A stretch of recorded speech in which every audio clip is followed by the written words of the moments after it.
Hello students, आज हम start करेंगे क्लास 10 चैप्टर नंबर 9 एक्सरसाइज 9.1 का क्वेश्चन नंबर 6। इसके पहले हमने क्वेश्चन नंबर 1 2 3 4 5 कर लिया है। अगर आपने वो वीडियो नहीं देखी हो तो पहले आप उसको देख लेना ताकि वो क्वेश्चंस आपको अच्छे से समझ में आ जाए। आज हमने स्टार्ट करना है question number 6। A 1.5 metre tall boy is standing at home distance from a 30 metre long building. एक बॉय है 1.5 मीटर का जो कि थोड़ी सी 30 मीटर की डिस्टेंस पे एक बिल्डिंग से खड़ा हुआ है। वहाँ से उसका एंगल ऑफ एलिवेशन जो है उसकी आई से बिल्डिंग के टॉप पर पहले 30 डिग्री का था और उसके बाद क्या हो गया 60 डिग्री का। एज ही वॉक टूवर्ड द बिल्डिंग, जैसे वो बिल्डिंग की तरफ जैसे जैसे गया, ठीक है। Find the distance walk toward the building. अब वो बिल्डिंग की तरफ कितना गया है, हमें उसकी डिस्टेंस को क्या करना है, फाइंड आउट करना है, ठीक है। तो स्टार्ट करते हैं हम। सबसे पहले हम बना लेते हैं, ये बिल्डिंग है हमारी, ठीक है। इस बिल्डिंग की हाइट जो है हमें दे रखी थी, टोटल कितनी है 30 मीटर। उसके बाद यहाँ बिल्डिंग से जो है कुछ डिस्टेंस पर एक बॉय खड़ा है, ठीक है। उस बॉय की हाइट क्या है 1.5 मीटर। यहाँ से पहले उसका जो एंगल है वो कितना बन रहा है इस जगह पे। अगर ये एंगल बन रहा है तो ये इसका क्या हो जाएगा, बेस हो जाएगा, ठीक है। तो फर्स्ट एंगल उसका बन रहा है 30 डिग्री का। अब यही जो 1.5 मीटर का जो बॉय है वो बिल्डिंग की तरफ आया, ठीक है। मान लो वो यहाँ तक चला, ठीक है। यहाँ तक चला तो बॉय की हाइट तो उतनी रहेगी ना, हाइट तो कम नहीं होगी, ठीक है। फिर यहाँ से जो उसका एंगल बन रहा है फिर से वहाँ पर वो कितने डिग्री का बन रहा है, वो 60 डिग्री का बन रहा है। और ये क्या हो गया हमारा 90 डिग्री। अब हमें फाइंड क्या करना है, हमें फाइंड करना है कि ये बॉय जो है यहाँ से यहाँ कितनी डिस्टेंस चला है, ठीक है। तो इसमें हमारे पास दो ट्रायंगल दी हुई है, एक ट्रायंगल हमारी ये हो गई, ठीक है, और दूसरी ट्रायंगल ये हो गई। तो पहले हम इसका नेम दे देते हैं ए बी सी और डी, ठीक है। तो फर्स्ट ट्रायंगल हम ले लेते हैं A B C. In right angle triangle A B C में हमारे पास ए बी जो है वो कितनी दे रखी है, ये टोटल बिल्डिंग तो हमारी 30 है। अगर हम इस पूरे में से 30 में से अगर यहाँ 1.5 है तो ये भी क्या है 1.5 है। तो अगर 30 में से हम 1.5 माइनस कर देंगे तो हमें इसकी हाइट पता लग जाएगी, ठीक है। तो हम क्या लिखेंगे, हम इसकी हाइट को अगर ए बी निकालनी तो हम क्या लिख सकते हैं, A B is equal to 30 minus 1.5, ठीक है। अगर 30 में से 1.5 हमने माइनस कर दिया तो कितना आ गया 28.5 मीटर। तो हमारे पास ये वाली हाइट आ गई, ठीक है, ये हाइट आ गई हमारे पास। अब हमारे पास हाइट है तो हम क्या पता कर सकते हैं, डिस्टेंस ले लेते हैं, क्योंकि हमें पता है एक चीज़ हमें पता होनी चाहिए और एक चीज़ हमें फाइंड आउट करनी है, तो हम इजीली कर सकते हैं। अब ये क्या हो गया हमारा परपेंडिकुलर और दूसरा क्या हो गया बेस। तो परपेंडिकुलर और बेस किस में होता है, tan थीटा में। तो हम लिख लेते हैं यहाँ पे कितने degree 60 degree. tan 60 degree is equal to A B upon B C. tan 60 की वैल्यू होती है हमारी √3, तो इसकी वैल्यू हम लिख देते हैं √3। ए बी हमारे पास कितना है, अभी हमने ऊपर निकाला कितना है 28.5। ये बी सी जो है हमें तो पता नहीं है, तो बी सी हम ऐसे कैसे लिख देते हैं एज इट इज़। उसके बाद यहाँ नीचे 1 लगा के हम क्या कर देंगे, इसको क्रॉस मल्टीप्लाई। तो क्रॉस मल्टीप्लाई करेंगे तो हमारे पास क्या आ जाएगा, बी सी √3, बी सी के √3 में किया तो B C √3 is equal to क्या आ गया आपके पास 28.5, ठीक है। उसके बाद बी सी आपका यहीं रहेगा, यहाँ पर ये मल्टीप्लाई में था तो इस साइड जाके क्या हो जाएगा, डिवाइड हो जाएगा। तो हम क्या लिख देंगे 28.5 अपॉन √3। ये तो हमारी इसकी ये डिस्टेंस आ गई, ठीक है। लेकिन हमें अभी पता क्या करना है, अगर हम ये वाली डिस्टेंस पता कर दें और ये डिस्टेंस तो सेम होगी ना, जितना वो आगे की तरफ बढ़ा था वही डिस्टेंस ये है। तो अब अगले हम ट्रायंगल लेते हैं, हम ट्रायंगल ए बी डी, ठीक है।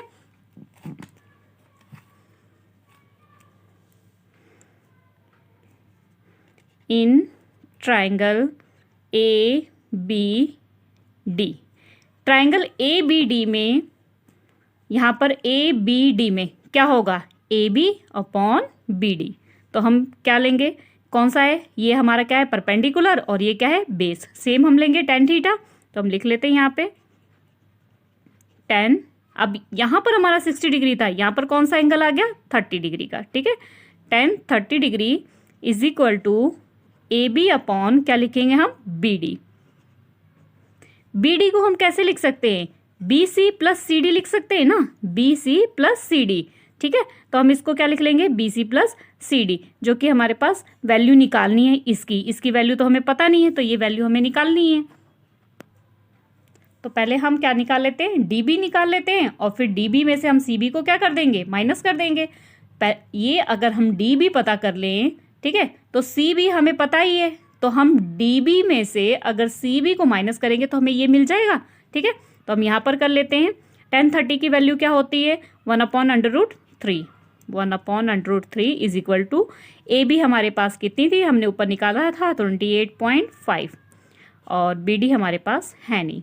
क्रॉस मल्टीप्लाई कर लेते हैं तो क्या आ जाएगा हमारे पास, B D is equal to 28.5/√3, ठीक है।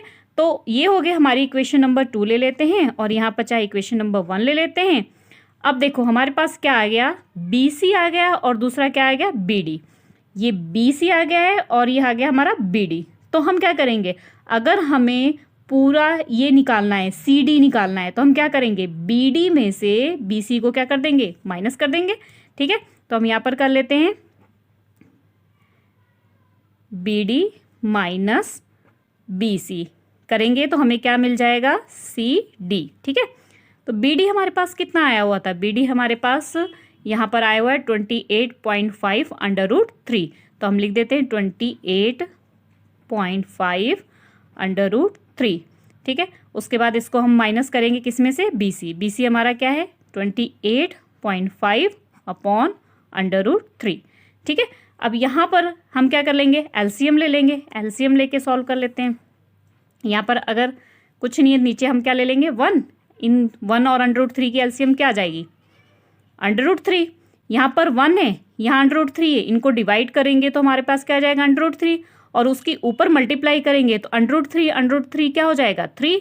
तो हम यहाँ क्या लिखेंगे 28.5 × 3 माइनस यहाँ √3 क्या हो जाएगा कैंसिल, तो हमारे पास क्या बच जाएगा 28.5, ठीक है।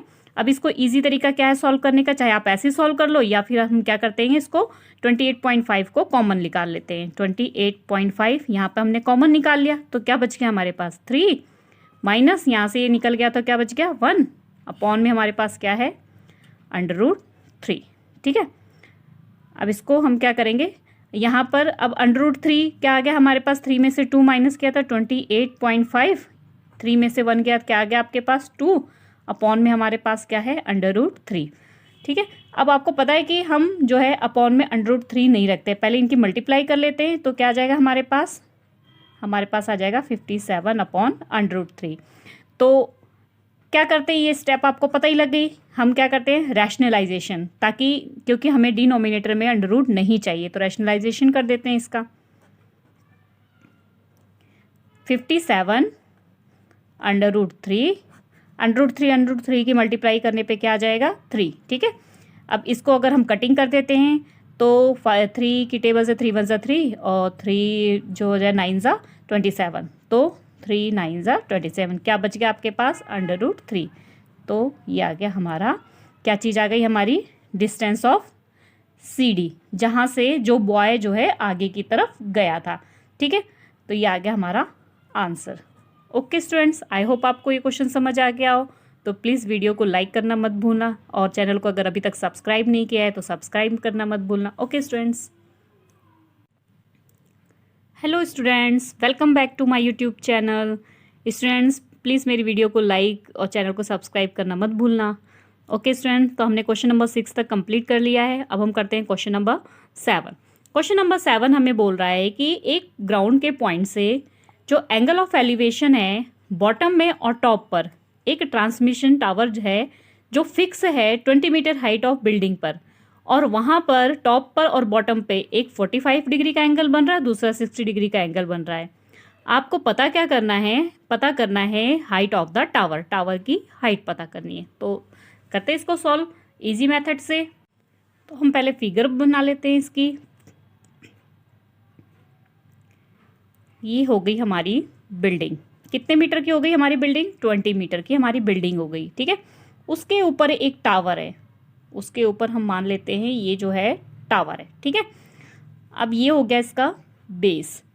तो यहाँ से पहले एक एंगल बनना है, उस एक बॉटम में बनना है और एक इसके टॉप पर। तो हम ले लेते हैं, एक इसके बॉटम में बन गया और दूसरा क्या बन गया, इसके टॉप पर बन गया। ठीक है, एक आपका बना है 45 डिग्री का और दूसरा बना है आपका 60 डिग्री का। ठीक है, अब हम इसका क्या लेते हैं, नेम लिख देते हैं। आपको पता क्या करना है, ये हाइट पता करनी है, बिल्कुल सिंपल। ठीक है, पहले हम इसके नेम दे देते हैं।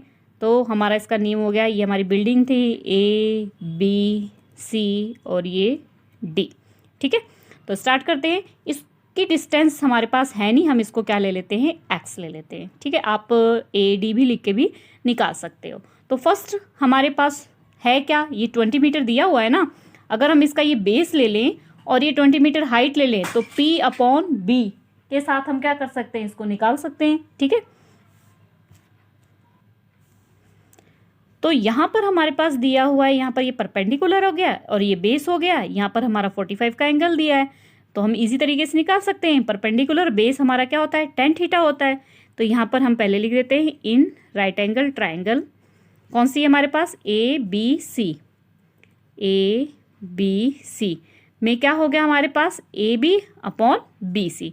ठीक है, तो tan 45 डिग्री AB/BC। tan 45 की वैल्यू तो आपको वैसे ही याद हो जाएगी, बहुत इजी है। tan 45 की वैल्यू होती है 1।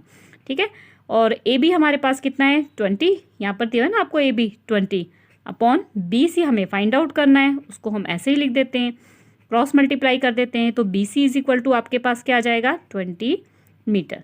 ठीक है, ये आ गया हमारे पास, कितना आ गया हमारे पास, 20 मीटर, ये डिस्टेंस आ गई। अब हमने अगली ट्राइंगल लेनी है, कौन सी, BDC। ठीक है, अब ये पूरी बड़ी वाली ट्राइंगल लेनी है, तो अगली ट्राइंगल ले लेते हैं हम, इन राइट एंगल ट्राइंगल DCB में हमारे पास tan कितना है, यहाँ पर 45 डिग्री था, यहाँ पर कितना आ गया आपका 60 डिग्री। ठीक है, तो ये ले लेते हैं 60 डिग्री। सेम DB/ क्या हो जाएगा, BC, DB/BC। 60 की वैल्यू क्या होती है, ये भी करते हुए आपको भी लर्न हो गया होगा, √3। ठीक है, अब DB क्या है हमारे पास, हम 20, यहाँ से यहाँ तक 20 था और ये क्या है x। अगर 20 और x को हम प्लस करेंगे तो हम ये पूरी हाइट लिख सकते हैं ना। तो हम इसको लिख देते हैं 20 + x अपॉन में BC हमारे पास निकल गया, कितना है हमारे पास, 20 है। तो इसको हम क्या लिख लेते हैं, 20। अब क्रॉस मल्टीप्लाई कर देते हैं, क्रॉस मल्टीप्लाई करके क्या आ जाएगा, 20 √3 इज इक्वल टू 20 + x। ठीक है, अब x की वैल्यू निकालनी है, तो हमारे पास क्या हो जाएगा, x इज इक्वल टू, ये 20 प्लस में तो यहाँ जाके क्या हो जाएगा, माइनस। यहाँ पर आपको लग रहा होगा इसमें कर सकते हैं हम क्या, 20 कॉमन ले लेते हैं, तो क्या आ जाएगा यहाँ पर √3 - 1। ये क्या हो गया हमारा आंसर। ठीक है, तो हम लिख देंगे इसका answer, height of the tower कितनी आ गई हमारे पास, is 20 √3 - 1। Okay students, I hope आपको ये अच्छे से समझ आ गया हो। तो प्लीज़ मेरी वीडियो को लाइक और चैनल को सब्सक्राइब करना मत भूलना। Okay students.